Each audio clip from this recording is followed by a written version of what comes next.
अध्याय 38 बगलामुखी की आराधना का विवरण। पीठिकापुर जाने के रास्ते में हमारी मुलाकात एक साधु से हुई। वो एक पीपल के पेड़ के नीचे बैठा था। उनकी आंखें रोशनी विकीर्ण कर रही थी। हमें देखते ही उन्होंने पूछा, आप शंकर भट्ट और धर्मगुप्त हो ना? हमने हाँ में कहा। फिर से वे कहने लगे, चलो आप थोड़ी देर इस वृक्ष की छाया में आराम कीजिए। हाँ, आपके पास श्रीपाद की चमड़े की पादुकाएं हैं ना? वे मुझे देकर मेरे पास से कालनाग मणि लीजिए। इसके लिए भी हमने सकारात्मक उत्तर दिया।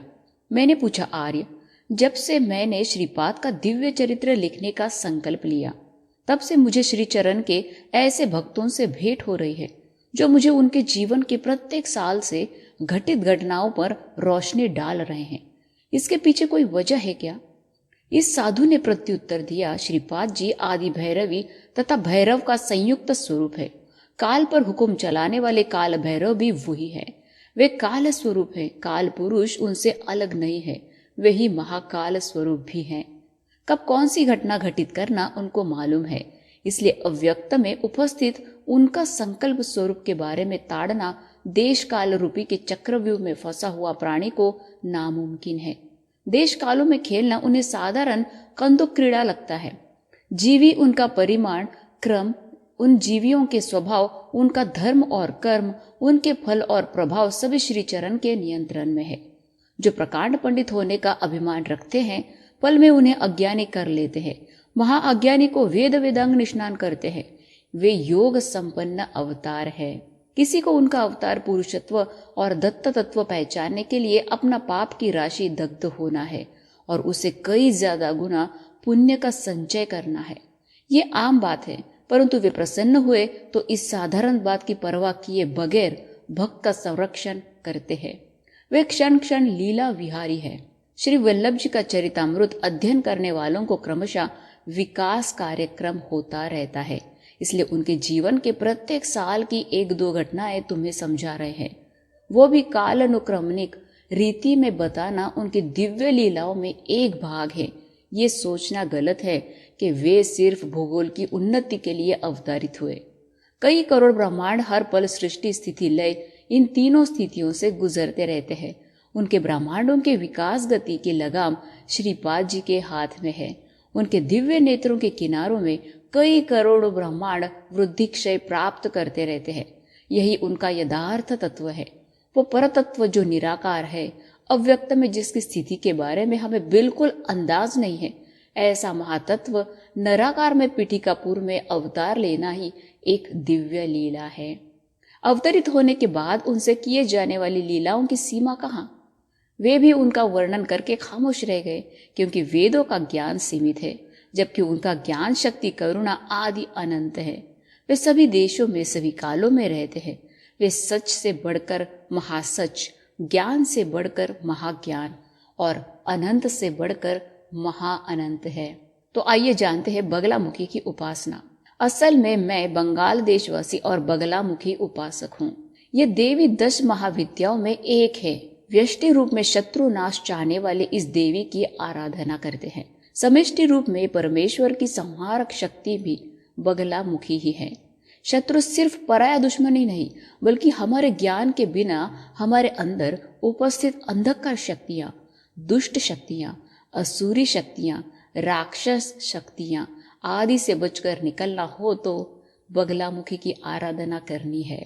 इस देवी की आराधना से वाक सिद्धि प्राप्त होती है, अर्थात मनोवाक्याय कर्मों में एकत्व संप्राप्त होकर जो धर्मबद्ध जीवन बिताते हैं, वे जो भी कहेंगे सच हो जाता है। वाक में भी परा पश्यन्ति मध्यमा आदि भेद है। सत्य युग में समस्त जगत का नाश करने वाली भयानक आंधी आई थी। जीवों के संकट देखकर विष्णु भगवान खिन्न हो गए। तब उन्होंने तपस्या की। श्री विद्या महादेवी ने बगलामुखी के रूप में श्रीमन नारायण को दर्शन देकर सबका विध्वंस करने वाली आंधी को रोक दिया। कुछ लोग इन्हें वैष्णवी के रूप में भी पूजते हैं। मंगलवार चतुर्दशी की आधी रात इनका प्रादुर्भाव हुआ। यह स्तंभन शक्ति रूपिणी है। इनकी वजह से ही आदित्य मंडल एवं स्वर्ग का अस्तित्व कायम है। माँ लौकिक पारलौकिक सुखों का अनुग्रह कर सकती है। साधकों के जीवन में उथल पुथल मचाने वाली दुष्ट शक्तियों तथा दुर्भाग्य पहुंचाने वाली अंध शक्तियों का स्तंभन कर साधक को पूर्व गति प्रदान करती है। इस माँ को बड़बामुखी, जात वेदमुखी, उल्कामुखी, ज्वालामुखी, बृहत भानुमुखी आदि नामों से भी बुलाते हैं। ब्रह्मदेव ने सर्वप्रथम बगला महाविद्योपासना की। इस देवी को ही ब्रह्मदेव ने बाला रूप में देखकर तिरुमला में अर्चना की। इतना ही नहीं, ब्रह्मदेव ने इस मूर्ति को श्री पद्मावती समेत वेंकटेश्वर रूप में अर्चना कर ब्रह्मोत्सव का श्री गणेश किया। ब्रह्मा ने सनकादि महर्षियों को इस विद्या का उपदेश किया। ब्रह्म के बाद बगलामुखी की आराधना में विष्णु का नाम लिया जाता है, फिर परशुराम। मैं तीर्थ यात्रा करते करते पीठिकापुर आया था। कुक्कुटेश्वर देवस्थान का दर्शन किया। वहां बहुत प्यारे लड़के को देखा। उसने कहा, है मुझे पता था कि तुम बांग्लादेश से आए हो। बहुत समय से मध्यकाल तक मैं यही मंदिर में स्वयंभू दत्त नाम से बंदी रहा। मुझे बहुत उमस होने लगी, मेरा दम घुटने लगा। इसलिए मैंने अर्चकों से शीतलोपचार करने के लिए पूछा, लेकिन उन्होंने इनकार किया। मजबूरन मैंने कहा कि मैं बाहर चला जाता हूँ। उन्होंने कहा कि तुम जाना क्या, हम ही तुम्हें निकालेंगे। इसलिए मैं बाहर आकर कुछ दिन हो गए। मुझे उनकी बातों की गहराई मालूम हुई। मुझे पता चला कि वे ही दत्त प्रभु थे। अर्चक श्रद्धा भक्ति विहीन पूजा कर रहे थे। दत्त प्रभु अस्पृश्यता पर विश्वास नहीं करते। इसके विरुद्ध कर्मठ ब्राह्मण अस्पृश्यों को अंदर आने नहीं दे रहे थे। इसलिए दिन दलित के उद्धारण के लिए वे स्वयं बाहर आए थे। तब मैंने कहा, प्रभु मैं धन्य हो गया। मेरे इष्ट देवता के रूप में दर्शन देकर मुझे अनुग्रह कीजिए। महाप्रभु मुस्कुराए। मैंने उनमें बगलामुखी का दर्शन किया। उस महाकांति को चर्म चक्षु नहीं देख सकते। मैं मूर्छित हो गया। वहां के कुछ दयावान मुझे एक पेड़ के नीचे लिटाया। सच कहना हो तो मैं मूर्छित नहीं बल्कि ब्रह्मानंद अनुभूति में था। उस दिव्यानंद में मैं लगातार 8 दिन रहा। नाड़ी स्पंदन नहीं थी, हृदय की धड़कनें नहीं थी। उस पूर्ववासियों को मेरी स्थिति का अंदाजा नहीं था। अब साधु का विषय इस अध्याय में आता है। मेरा विषय विठिकापुर में बहुत उधम मचाया। ये प्रचार दावानल की तरह प्रचार होने लगा कि कोई ब्राह्मण साधु कुक्कुटेश्वर आलय में आ गया है। स्वयंभू दत्त का दर्शन किया। चूंकि वो शुद्र मांत्रिक था, अपनी शुद्र शक्ति कुक्कुटेश्वर तथा स्वयंभू दत्त पर प्रयोग करने की कोशिश की, परंतु अर्चक स्वामियों की नियम निष्ठा के कारण कुक्कुटेश्वर तथा स्वयंभू दत्त की शक्ति क्षीणत न होकर यथावत रही। लेकिन विरुद्ध फल से वो साधु खुद मूर्छित हो गया। नाड़ी चलती नहीं, दिल धड़कती नहीं आदि। पीठिकापुर की महान विशिष्टता ये है कि अफवाह पल में व्याप्त होती है। सत्य को असत्य और असत्य को सत्य साबित करने में वहां की प्रजा बहुत होशियार है। इन चालकों के बीच में पैदा हुआ श्रीपाद बहुत चतुर होंगे ही। उनके लिए यहाँ हर बात बहुत मजे की बात होती है। वे नित्य विनोदी और दिव्य विनोदी हैं। अब अर्चक स्वामियों के पल्ले भारी हो गए। उनकी ख्याति बढ़ने लगी। उनके अनुकूल अब प्रचार होने लगा कि उनके नियम निष्ठों से क्षुद्र मांत्रिक मूर्छित हो गया, लाश जैसा पड़ा रहा। उनके आश्रय में समस्त अनिष्ट एवं अरिष्ट फल की क्षति होगी। उनसे विशेष पूजा कराएं तो श्रेय फल मिलेंगे आदि। अर्चकों ने पूजाएं शुरू की। ब्राह्मणों को भारी दान दक्षिणा मिल रही थी। अचानक अर्चक बहुत परेशान थे। बहुत मेहनत करने के बाद वे स्वयंभू दत्त एवं कुक्कुटेश्वर की अर्चनाएं कर रहे थे। इसलिए उन्हें अनेक प्रकार के स्वयं पाक के साथ बड़ी रकम दक्षिणा दी जा रही थी। वे सब कुछ लाकर घर में रख रहे थे। सुबह देखो तो धन गायब। सबकी अर्चना करने की हामी भरने के कारण अवश्य पूजा करना उनका फर्ज बनता था। स्वयं पाक बहुतायत मिलने के कारण अच्छी तरह खा रहे थे, फिर भी कमजोर महसूस कर रहे थे। एक तरफ धन गायब होने का दुख, दूसरी तरफ जानलेवा कमजोरी। ये सब कुछ क्यों और कैसे हो रहा था? ये बहुत बड़ा फिक्र और सवाल था। कहें तो किसे कहें? वे खुद ये बात जाहिर करें कि ऐसी ऐसी अनोखी घटनाएं यक्ष प्रभाव से घट रही है तो लोगों को उन पर से विश्वास उड़ जाएगा। पीठिकापुरवासी सोच रहे थे कि अर्चक बड़े मंत्र तंत्र शास्त्रवेत्ता निष्ठा गरिष्ठ थे। ऐसी स्थिति में ये बात बाहर आई तो उन्होंने जो समानता मिल रही थी वो मिट जाएगी। इसलिए उनकी स्थिति ऐसी थी कि अंतर्गुण गुड़ायते बहिर्वक्तुम न शक्यते इति। वो साधु जो मूर्छित हुआ जिंदा है या मरा देखकर, मरा हुआ तो दहन संस्कार करने के लिए सोच रहे थे। बापनारे जी से ये बात कही गई। बापनारे ने साधु की लाश जांच कर देखा तो वो ना मरा था ना मूर्छित था, बल्कि एक प्रकार की समाधि स्थिति में था। जो सलाह मांग रहे थे वे दो पक्षों में विभाजित हुए। एक पक्ष सोच रहा था कि बापनारे की बातें ना मानते हुए लाश का दहन करे तो यक्षिणी के दोष से छुटकारा मिलेगा। दूसरा पक्ष ये सोच रहा था कि ऐसा करने से शायद अपने पैरों पर खुद कुल्हाड़ी मारना जैसा होगा। शायद साधु की शक्तियां उत्तेजित होकर और भी समस्याएं खड़ी कर सकती है। 8 दिन के बाद मैं प्रकृतिस्थ हो गया। श्रीपाद जी अपने दिव्य हाथों से मुझे छुए थे। श्री पीठिकापुर के ग्वालों के घर में मेरे खाने पीने एवं रहने का बंदोबस्त किया गया। मैं जात पात पे विश्वास नहीं रखता था, इसलिए ग्वाले सभी मुझसे झुल मिल गए।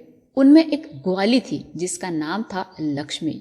4-5 साल पहले की उसका सुहाग उजाड़ गया। उसका पति उसे बहुत प्यार से रखा था। वो ग्वालों का प्रमुख था, साथ ही साथ उनके झगड़े खत्म करने न्याय निर्णायक की तरह व्यवहार करता था।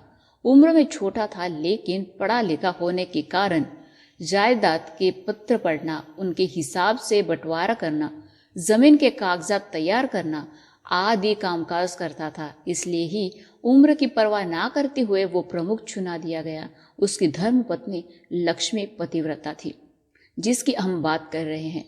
मैं श्रीपाद की महिमा जानता था, इसलिए उन्हें बताया था कि किसी न किसी तरह श्रीपाद के संगत में रहने से अवश्य शुभ होता है। इतने में श्रेष्ठी जी के एक घर गाय सूख गई, इसलिए लक्ष्मी श्रेष्ठी जी के यहाँ दूध देती थी। श्रीपाद जी अक्सर श्रेष्ठी जी का घर जाते थे। मुझे भूख लगती है, उन शब्द से मुंह से निकालने से पहले ही वेंकट सुब्बामा जी दूध उबाल कर उन्हें देती थी। मक्खन मलाई भी देती थी। जब से लक्ष्मी दूध देने लगी तब से श्रीपाद की भूख कुछ ज्यादा ही बढ़ गई। ज्यादा दूध लाने के लिए वेंकट सुब्बामा जी ने लक्ष्मी से कहा, यदि ज्यादा दूध सृष्टि जी के घर में देगी तो लक्ष्मी को खुद के लिए दूध नहीं बचता। एकदम पानी जैसी छाछ जैसी दूध पीना पड़ता था। लेकिन त्यागशीली लक्ष्मी अपने लिए रुखा हुआ दूध भी श्रेष्ठी जी के घर में देती थी। मंदिर में लगातार 10 दिन पूजा की गई। ब्राह्मणों को भारी दान दक्षिणा दी गई, परंतु यक्षिणी की अविरल कृपा से अर्चकों के घर में शून्य ही रह गया। ब्राह्मण सूख गए और कमजोर हो गए। पुराण पंडित की कहानी। पुराण प्रवचन करने वाले एक पंडित आया था। कुक्कुटेश्वरालय के प्रशाल आंगन में पुराण प्रवचन के लिए बंदोबस्त किया गया। ब्राह्मणों ने कहा कि पुराण जैसी चीजें उन जैसे प्रकांड पंडितों के लिए नहीं, बल्कि शूद्र लोगों के लिए ही है। ऐसा कोई पुराण नहीं था जो उनको पता नहीं था। बापनारी जी श्रेष्ठी जी वर्मा जी ने अपनी तरफ से उनको नकद देने का निर्णय व्यक्त किया। ये घोषणा की गई कि शूद्र भी उस पंडित को दान दक्षिणा दे सकते हैं। कुछ ब्राह्मणों ने यह सूचना दी कि जो भी शूद्र देना चाहते हैं उसमें आधा ब्राह्मण परिषद को और आधा उस पंडित को दे सकते हैं। श्री बापनारे ने उस तीव्र रूप से खंडन करते हुए फटकारा, इसी को मुष्टि में वीर मुष्टि कहते हैं। आपने पुराण श्रवण नहीं करने को ठान लिया, पंडित की मेहनत की कमाई हड़पना चाहते हो। यदि आप यही रवैया जारी रखेंगे तो भविष्य में काल पुरुष के हाथ में कठिनतम सजा की उम्मीद रख सकते हो। पुराण पंडित के खाने का प्रबंध बापनारे के घर में किया गया। पुराण प्रवचन के पहले लक्ष्मी दूध गर्म करके उसे दिया करती थी। श्रीपाद जी सर्व हृदयान्वर्ती, इसलिए उनको सब कुछ पता चलता था। वो पुराण पंडित महाज्ञानी एवं योगी। वो अपनी योग शक्ति से ये देख सका कि उसकी आत्मा कौन कौन सी रूप धारण की। उन रूपों के चैतन्य ने अपने में आकर्षित किया। लक्ष्मी दूध देने के समय में अपनी योग दृष्टि से उसे देखा तो उन्हें पता चला कि उसके पति के रूप में उसकी ही आत्मा अवतरित हुई। अब उसकी वो आत्मा एक ब्राह्मण जमींदार के घर के बालक के रूप में पैदा हुई। वो अभी 4-5 माह का लड़का था। उसने निश्चय किया कि अपनी योग शक्ति से उस जन्म के कर्मों को भी लुप्त करके भगवान में लीन होना है। आत्मा के सभी पुरुष तत्व पहले से ही उनके मूल तत्व में लीन थे। शक्ति रूप का अता पता जानने के लिए योग दृष्टि से देखा। वो समझ गया कि उनका स्त्री रूपों का मूल तत्व लक्ष्मी थी। अपने सभी स्त्री तत्व लक्ष्मी में विलीन हुए।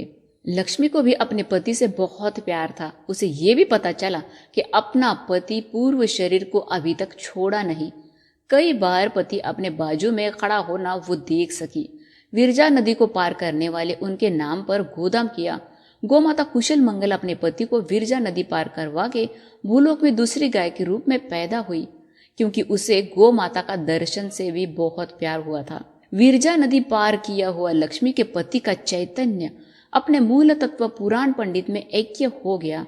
ये बात सर्वज्ञ श्रीपाद को मालूम थी। श्रीपाद ने कहना जारी रखा, वत्स, लक्ष्मी बड़ी मासूम है। कुछ साल ही वो जीवित रहेगी। मरने के बाद उसे क्या होगी? अपने ज्ञान रूप में तुम ब्राह्मण और अज्ञान रूप में ग्वाले जैसा पैदा हुए। उस रूप में लक्ष्मी ने तुम्हारा खूब साथ निभाया। तुम्हारे ग्वाला रूपी चैतन्य को विरजा नदी के पार करवा के गौ माता फिर से भूलोक में आजादी के साथ घूम रही है। लक्ष्मी अपने प्यार के बल पर पति के चैतन्य को अपने पास रखी थी। ग्वाली के रूप के चैतन्य कुछ सालों में जब देह त्याग होता है तब ब्राह्मण चैतन्य में बदल सकता है क्या? वो ग्वाली के रूप में ब्राह्मण ही है। तुम ब्राह्मण रूप में ग्वाले हो। मुझे अब दोनों के कर्म और संबंध के बारे में अच्छी तरह मालूम है। भविष्य में ब्राह्मणी के रूप में जन्म लेने वाले इसे पद्मावती स्वरूपी में सोने का तिलक लगाकर आशीर्वाद दिया। इसलिए इसे सुवर्ण दान स्वीकार करके कर्म बंधन कायम करो। अगले जन्म में आदर्श पति पत्नी बनकर मेरी भक्ति में अपने जन्म सार्थक करो। वत्स, इस तरह वो छोटा शिशु बड़ा होगा। लक्ष्मी ब्राह्मणी जन्म लेकर उसकी पत्नी फिर से बनेगी। श्रीपाद जी की लीलाएं अद्भुत एवं अश्रुत है। 38वां अध्याय समाप्त। जय हो। धन्यवाद।